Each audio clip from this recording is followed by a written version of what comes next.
ఈరోజు రాజకీయాలు నేరస్తుల మయమైపోయినాయి. ఎంత ప్రమాదం అంటే బాబాయిని చంపి బాబాయి కూతురు దగ్గరనే మా అన్న మంచోడని చెప్పించి మళ్ళీ అర్థం చేసుకొని తిరగబడితే ఇప్పుడు వాళ్ళనే వేధించే రాజకీయాలు చూశాం. కడాన వీళ్ళు హత్య చేసి నా పేరు పెట్టి నెక్స్ట్ డే మీరు చూశారు పేపర్లో నారాసుర రక్త చరిత్రని కత్తి నా చేతిలో పెట్టారు. ఆ కత్తి నా చేతిలోకి వచ్చిందంటే ఆ మలిను నా జీవితంలో కల్లో కూడా నేను ఊహించుకోనని చెప్పి కూడా నేను మీకు తెలియజేస్తున్నా.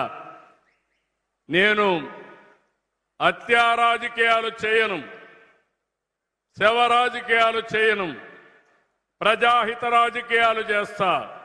అడ్డం వస్తే ఎవరిని వదిలిపెట్టను. అదే గడిచిన కాలంలో చేసి చూపించాను. ధర్మాన్ని కాపాడుతాం, అభివృద్ధిని ఒక యజ్ఞమారిగా చేస్తాను.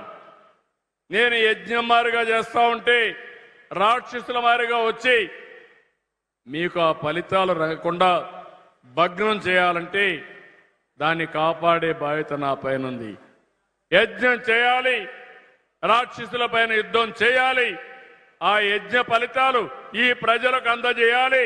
అప్పుడే నా యజ్ఞ ఫలితం వస్తుందని చెప్పి కూడా నేను మీకు తెలియజేస్తున్నా. నేను చేసేది అభివృద్ధి యజ్ఞం, సంక్షేమ యజ్ఞం. ఈ ఫలితాలు మీకు అందజేస్తాను. ఎవరు ఎన్ని ఇబ్బందులు క్రియేట్ చేసినా, ఎన్ని సమస్యలు సృష్టించినా ఆ సమస్యలు మన దరిజాపుకు రావు. కొంతమంది నేను చూస్తున్న ఇప్పుడు కూడా ఇంకా ఆటలాడుతున్నారు. కనీసం మానవత్వం లేని వ్యక్తులు పోతుంటే కారు కింద మనిషి పడిపోతే వాడ కార్యకర్తే పడిపోతే తీసి కుక్క పిల్ల మారిగా బయటపడేసి నేరుగా వెళ్ళిపోతే సకాలానికి హాస్పిటల్ తీసుకుపోలేక అతను చనిపోతే ఆయన భార్యని పిలిపించి యాజ్ యూజువల్ మేనేజ్ చేసి మా ఆయనకు కారు కింద పడితే ఏమీ కాలేదు, అంబులెన్స్లో తీసుకపోతే ఏదో అయిపోయిందని చెప్పించే పరిస్థితి వచ్చారంటే ఈ నేరస్తుల్ని ఏమనాల తమ్ముళ్ళు అని మిమ్మల్ని అడుగుతున్నా. ఎన్ని డ్రామాలు నా జీవితంలో ఎప్పుడు చూడలేదు. కోడికత్తి డ్రామా, కడానా కోడికత్తి డ్రామా కూడా నా మీద పెట్టే పరిస్థితి. గులకరాయి డ్రామా, ఆ గులకరాయి కూడా నా మీద పెట్టే పరిస్థితి. నేను ఎప్పుడు కూడా ఎవరి జోలుకు పోను. హత్యా రాజకీయాలు నమ్ముకున్న వ్యక్తిని కాను. నేను నేర్చుకున్నది అభివృద్ధి రాజకీయాలు నేర్చుకున్నా, ప్రజలకు చేసే సేవా రాజకీయాలు నేర్చుకున్నా. దానివల్లనే ముందుకు పోతా తప్ప వేరే విధంగా నేను ముందుకు పోను. 1% కూడా డీవియేట్ కాను. కానీ తప్పుడు చేసే వ్యక్తుల్ని, తప్పుడు మాట్లాడే వ్యక్తుల్ని మనం ఎప్పటికప్పుడు కంట్రోల్ చేసుకోవాల్సిన అవసరం ఉంది. ఈ విషయం కూడా మీరు గుర్తుపెట్టుకోవాల్సిన అవసరం ఉంది. ఈరోజు మన నియోజకవర్గంలో మీరు చూస్తే ఎయిర్పోర్ట్కి మొత్తం కలిసి 850 కోట్ల రూపాయలు ఖర్చు పెట్టబోతున్నాం. మీరు ఆ విషయం గుర్తుపెట్టుకోవాలి. పలమనేరు కృష్ణగిరి 4 లేన్ రోడ్డు వస్తే 1000 కోట్లు అవుతుంది. Kuppam Bengaluru green field express way వస్తే 2500 కోట్ల రూపాయలు అవుతుంది. ఒక హంద్రి నీవా ఫేజ్ 1 ఫేజ్ 2 రెండు చూస్తే 3890 కోట్ల రూపాయలు ఖర్చు పెట్టి ఆ నీళ్లు నేరుగా కుప్పానికి తీసుకొచ్చి కుప్పంలో కరువు అనే మాట లేకుండా భవిష్యత్తులో కరువు రహిత కుప్పంగా తయారు చేస్తాం. ఇక్కడ కొంతమందిని ఒకటే కోరుతున్నా, ఎయిర్పోర్ట్ అంటే అభివృద్ధి. కొంతమంది రెచ్చగొడతారు. నేను ఎవరికి అన్యాయం చేయను. అదే సమయంలో అందరూ సహకరించాలి.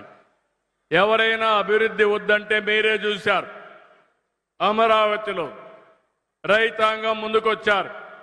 దగ్గర అక్కడ రైతాంగం వచ్చి 33,000 ఎకరాలు 29,000 మంది రైతులు ల్యాండ్ పోలింగ్ లో ఒక్క పైసా ఆశించకుండా నా మీద నమ్మకంతో ఆ భూమి ఇచ్చారు. ఈ రోజు వాళ్ళు బాగుపడుతున్నారని చెప్పి నేను మీకు తెలియజేస్తున్నా. ఎన్నో ఇబ్బందులు వచ్చాయి, పోరాడారు. ఈ రోజు వాళ్ళకు న్యాయం చేసే బాధ్యత నా భుజ స్కంధాల పైన పెట్టుకున్నాను. అక్కడ రైతాంగాన్ని బాగు చేసి వాళ్ళ జీవితాల్లో వెలుగు చూపించే బాధ్యత నాదని మీ అందరికీ హామీ ఇస్తున్నా. ఇక్కడ కూడా కుప్పం ఎయిర్పోర్ట్ వల్ల కొంతమంది ల్యాండ్ ఇచ్చిన వాళ్ళకి వీలైనంత వరకు మెరుగైన ప్యాకేజ్ ఇస్తాం. భవిష్యత్తులో మీకు అండగా ఉంటాను.